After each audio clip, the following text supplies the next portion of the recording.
What is up, everybody? Welcome back to another episode of The Building Code. Once again, solo. I'm your host, Charley Burtwhistle. Very, very excited to get into it today. Once again, what I lack in co-hosts, I make up for in guests. Today we have Brady Bankston, owner of Popularis Construction, out of Massachusetts. They are a renovation company. They're actually a little bit of everything. I'll let Brady tell you a bit more about it, but really, really interesting story. And today we're going to be talking about how to handle unexpected challenges on the job. I think that is something that everyone has a couple horror stories about. Some people have some extreme PTSD, dealing with different clients, dealing with different challenges that pop up over the course of a job. Brady is here to give us insight into how he tackles those and some kind of common principles that you can use to help tackle those unexpected challenges at your business as well too. So once again, you don't need to hear it from me. Let's hear it from Brady. Hey, Brady, welcome to The Building Code. How's it going today? Doing great, man. How you doing? Doing really well. Appreciate you making the time. Super excited to talk today. We always like to kind of start these off with just quick introductions. So if you could tell us a little bit about you and when you founded Popularis and where it's at today. Sure, yeah. So a little bit about myself. I got started in the industry when I was about 4 or 5. An early start. Yeah, real early, before child labor laws. So my father would come home with dirty paintbrushes, dirty rollers, and he'd pay me 50 cents a brush and $1 a roller to clean them out for him. There you go. So it worked out good for him, worked out good for me. And then I kind of just always had that entrepreneurial fire in my belly, and I decided when I was about 22, a little bit of a rock and a hard place situation. I decided, you know what, now's the time. So I jumped out, just a little bit of a career switch, and I started as a laborer for a high-end residential remodeler. Worked for him for 2 or 3 years, and he was retiring, and I felt it was the right opportunity to take that next leap and started my own business. And I was essentially a mercenary carpenter for other GCs. So I exposed myself pretty quickly, but also kind of slowly in the industry. I learned as I went. I didn't have a lot of formal training. And back in 2018, so that was 2014, I formed Popularis. I guess that's pretty much the nuts and bolts of it. Yeah, absolutely. So you said that was 2014, and then obviously kind of where are you guys at today and the road to get there. I'd be super interested to hear too. Yeah, so like I said, I was pretty much just subbing myself out to other GCs as a carpenter for quite a few years. And I'd get decks and little sunrooms and stuff like that. And I would self-perform everything, which was it's tough to grow when you're doing everything. So in 2018, a client of a mutual client from my previous employer had approached me about building a 10,000 square foot net zero building for him, which was substantially larger than any sunroom I'd ever built. Using technologies that I had never worked with, including geothermal and SIP construction. So I naturally said, of course I can do that. Of course, and we started of course I can do anything. So long, painful process in a great way, lots of learning opportunity. And we finished that project in 2020, the beginnings of 2020. And that kind of allowed my company to go from just me to hiring carpenters and laborers and attempting to hire a management staff, which we can kind of get into that a little bit later on of how that went. But yeah, grew from there, got up to 15 guys, all in the field, trying to do all the management across, I think we had at one point 26 projects open. Wow. With just me. So you can imagine that wasn't going extremely well, and kind of started really to dig into the process and the management side of things from there. Yeah, I love that. So obviously today, kind of the goal of this episode is talk about some of the renovation side of things and unexpected challenges.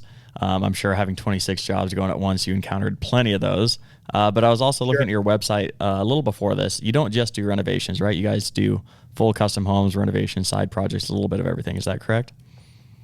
Yeah, so we've evolved about with that project that put us into doing some commercial work. So then we started doing some tenant fit outs, um, and today we have on the board some full gut renovations, some ground up 9 unit with mixed use, ground up 16 unit. So we've kind of started going in a very interesting direction with. We have a mill conversion that we're working on right now, in tandem with our target for our renovations would be large scale full home renos. Gotcha. For the right person, we would still do high end kitchens and baths. They're pretty easy for us to manage at this point. We've done 100 bathrooms. We know how to manage a bathroom. So we will take for the right client, previous clients, or the right designer that we've already worked with, we will take on projects like that. But our focus is really large scale renovations and new construction homes and large scale commercial tenant fit outs. I love it. Sounds like you don't like staying still very much. Kind of always on to Not the really. next thing. No. I love that. But Well, yeah, that can be good and bad though. It's not always good to not stay on the same thing for long enough. yeah, I'm sure I'm excited to dive in and get going here. So to kick things off, I mentioned kind of the goal of the episode is talk about unexpected challenges. When you are doing kind of a whole home reno for somebody, obviously that's a very big project. And even so, I think closer to the heart for your customers as a new home, because it's a home they've already lived in and a home that they care about a ton. And they kind of want everything to be perfect. So they have pretty high expectations. So what does that look like kind of going into a project, and how do you work with your clients to kind of level set? Here's what we're going to do, but then also kind of prepare for as they get going, wanting to change things and some of those potential surprises that pop up. Sure. Yeah. Well, there's quite a few pieces there. So the very first sorry about that. There was about 8 questions in that one question there. No, it's all good. So I would say the very first thing that we do is we initiate a pre-construction process. So in order for a client to hire us, they have to go through our pre-con, and we have different versions of that. We can rush certain things, but what I've learned going back to the 26 projects with one person trying to put out fires all day is that you have to plan for the unplanned. So our first initial steps are figuring out what we don't know, figuring out what we do know, and marrying those two things together to create a scope of work and a contract that relates all those things together so that we can execute effectively. And it all comes down to clear communication with the client, clear communication with the designers, the design team, whether it's interior designer, architect, structural engineers, everyone, the entire MEP team, everybody has to be on the same page. That takes time. And a lot of times clients want to rush that piece of it, but in the end, they lose time because we could miss something and screw something up. So our initial first step is just digging in deep as we can to the plans and to what's actually existing, especially in a renovation. New construction, you're all paper until construction. And with renovation, it's hands-on in the field before paper, Right. to really understand what you have in order to know what you can design. So we go through an intensive process of cutting holes to inspect what the framing actually is. We can guess, but until we cut a hole, we don't know. So if it's someone's home, we try to be respectful of, they're still living there. So we very clean, cut a hole, inspection ports. We'll lay all those out on paper beforehand, show up, cut all our holes, get all our pictures, understand what's there, cover everything back up. And if it's going to be a long time, we might even plaster them back in, or we would just put them back, rescrew them, tape them. But now we have a vision port of what we actually are working with. And then we take that information and we go to our subs, to the rest of the team, and we just deliver and circulate information until we spit out a solid scope of work that we can execute off of. I love that. And so then from that scope of work, are you going back to the client and presenting that? Is there any back and forth there, or from that point, is it pretty much full steam ahead? Nope, absolutely. Yeah. So we do it in phases. So we don't engage the client throughout every step of the way. That's why they're hiring us, so that they're not involved every step of the way, even if they want to be. They don't need to be, and they shouldn't be, because we're working in the sausage factory. We want to deliver them the end result. So there's checkpoints where we would deliver the scope of work, and then we would get their feedback, and we make them read through and mark up the scope of work, because that is ultimately a piece of our contract. So if we're going to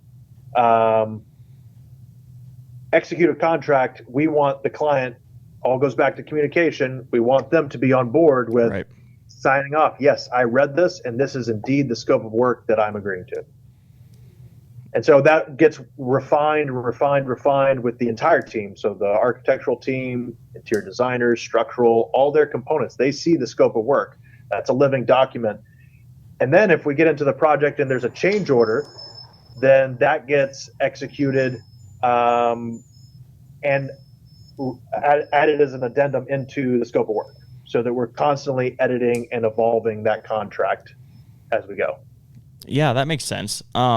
So are there kind of, once you kick things off there and start the actual con process, what are some of the kind of typical, unexpected, but probably expected challenges that can arise once you kind of start getting into the quote unquote sausage factory, as you put it? Sure. Yeah. Well, you have budget, schedule, and quality of work. Everything kind of boils down to those three buckets. So we try to simplify things as much as possible. And I found that really quality of work is first and foremost the priority for us, because at the end of the day, that's the end result. And without a focus on that, the other two will ultimately fail. Because if you don't focus on the quality of the work, at the end, you're going to have to spend more time fixing problems, and you're going to have budget issues. So weather delays, I would say, are something that we expect to be an unknown. So we try to build our schedules to reflect things that we know are going to be unknowns. So that's a known unknown for us, is weather. And then I would say another kind of obvious thing that we always deal with is site work. Site work is a huge unknown. You don't know what's under the earth. We can do geotesting. We can do core drilling. We can do certain things to understand what's under the ground. But at the end of the day, once you dig a hole, what's there is there. Right. So it kind of all pairs back to communicating initially with the client. These are the unknowns that we don't know. And when we get to those, we will address them. And the reason, ultimately, we hope that the reason they hired us is not because we're going to do it cheap, but because we're going to be effective in the way we handle the problems that we will encounter. Right. Yeah, I think the fact that you keep alluding to, like, the communication side of things is really the end all be all. But also when you listed out the three things that matter during the construction process, keeping that quality of work first and foremost in the mind dictates everything else. So when you have things that come up, ensuring to keep that reference with the customer, I'm sure you're typically communicating back with them of, hey, here are what your different options are, but here's also what we would recommend to maintain the best quality of what we're doing for them. Is that correct? Right. Yeah, and we're tasked to carry the integrity of the design. So we work so hard in pre-con to develop a project, which is for a residential client, that's their living space. That's where they spend so much of their time, that we're working for the client, we're working for the architect, we're working for the interior designer, we're working for we produce what everyone else designs. So it's incredibly important for us to maintain the integrity of the design and the quality of what we're putting out there, because at the end of the day, It's my reputation. It's my Right. name. I'm the owner of the company. I'm the face of the company. I want to be able to talk to anybody and say, oh, yeah, you know my client, and know that they would not have anything bad to say about us. And ultimately, there's times when we failed. And I've had to go to clients and say, you know what? I messed this up. I'm going to make it right. It's my dime. It's not going to cost you anything, but it is going to delay the project.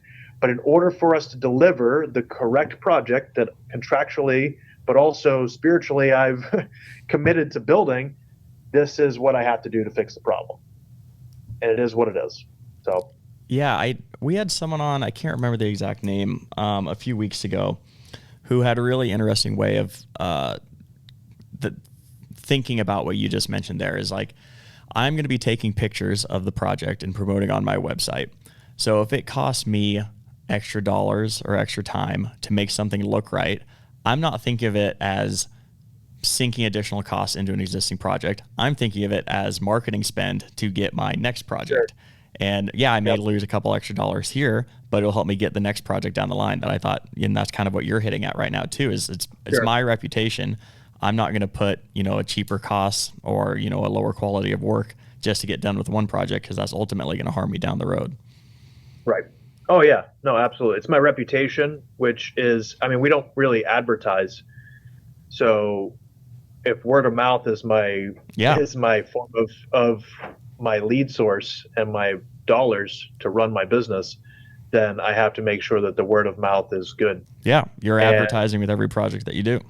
yeah, and I mean, I would say early on, I gave too much. I wouldn't say too much. It's a dangerous word. I gave a lot of money back to the projects, Mm-hmm. more so than I would say, yep, I'm investing into the company. It's a little different now, and we try to be clear with our clients. I'm at a point now where we have more and more ability to pick the projects we want, which ultimately drives us to that. So I'd say that's a great initial concept, and I still do that, and I will always do that because it's just in me that I want to make it the best I can. But the larger we get, there's a level of reality that we have to face, because without dollars, the business doesn't run. So we have to be cognizant of, what do things cost and how Right. much do we want to put back into the project? What does that look like? I'm kind of interested. Like it makes sense in theory and like talking about you and me in here, but in a like real world application, when you come across some of those decisions, how do you handle those? How do you understand the impact of keeping something under budget or potentially putting more costs into something to get it done right? Are you working with your team? Are you talking to the client themselves? How do you go about kind of problem solving those things as they arise? Communication, fast, clear communication, and then being willing to be the one to make a decision. I've been on teams prior, and I've worked on my own projects, where the person who was supposed to be the one to make the decision just couldn't get it to the finish line Mm-hmm. and needed somebody else to tell them it was okay. And what I found is ultimately, for right or wrong, I have to be the one to make the final say. And then in addition to that, I have to empower my team to be willing and able to make a decision quickly if need be. But as soon as we have an issue, or as we like to call them, a solutional opportunity, Love um, that. we I'm going to we steal that take one. that we take that solutional opportunity and we come up with solutions, and we do it quickly. We get the right people in the room as fast as possible. We talk through it out loud, and then we analyze the options that we have. And whoever needs to make the decision is pushed to make a decision. And then once we've made a decision, if we don't need the client to make the decision, it's just hey, we have this issue, we need to solve it. Then we bring that with the solution Right. to the client. We don't, and we try not to. Sometimes it's unavoidable. Sometimes the client knows. But ultimately, we want to, if we're going to bring a problem to a client, we want to also bring them a solution at the same time. It just reinforces why we're here and our value. And really that's what we've sold the client this entire time, is this is our value. Our value is the ability to solve problems. That's what we do. We're going to encounter things that need to be fixed. That's why you hired us. Right. Your home is broken, your business is in disrepair, whatever that is, you want a new home that doesn't exist. It doesn't matter. It's across the board. There's problems that need to be solved. We're here to solve them. So it's clear communication, but also setting the expectation in the contract. Right. For how that's like day one, is walking them through the contract step by step. Here's the scope of work. Here's what's included. Here's the contract is how we execute each of those components from a mechanical standpoint.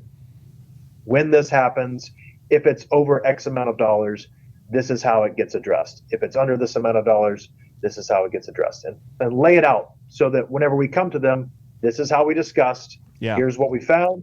Here's how we're going to solve it. Here's what it cost. So you're actually, you had mentioned talking about some of the known unknowns, such as weather delays and things like that on the front end, but you're actually talking about some of the unknown unknowns on the front end as well too, Sure. and laying out the different options or buckets they could fall into and how each would be addressed.